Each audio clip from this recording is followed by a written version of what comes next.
চট্টগ্রামে পরিবেশ রক্ষায় সচেতনতা বাড়াতে অনুষ্ঠিত হয়েছে youth champions of the environment 2025।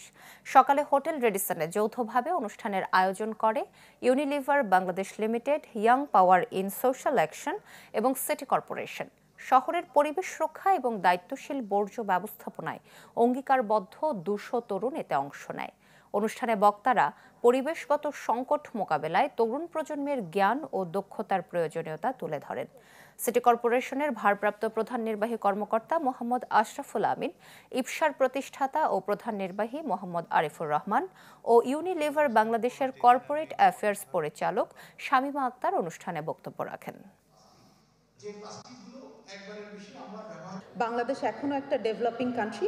আমাদের হাতে হয়তো যথেষ্ট সম্পদ নেই, কিন্তু আমরা জানি যে পরিবেশ সংরক্ষণ বা পরিবেশকে যদি বাঁচাতে হয়, তাহলে আসলে আমাদের যখন সম্পদ আসবে তখনকার জন্য যদি আমরা ওয়েট করি, তাহলে আসলে পরিবেশে অবক্ষয় আমরা বন্ধ করতে পারবো না।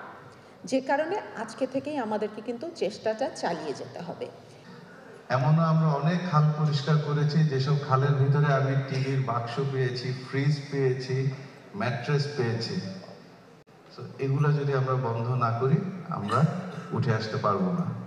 তো খালের মধ্যে ম্যাক্সিমাম যেটা পাওয়া গেছে ওটা হলো প্লাস্টিক। ভবিষ্যতে আমাদেরকে আরেকটা ওয়েস্ট নিয়ে কাজ করতে হবে, ওটা হলো ই-ওয়েস্ট।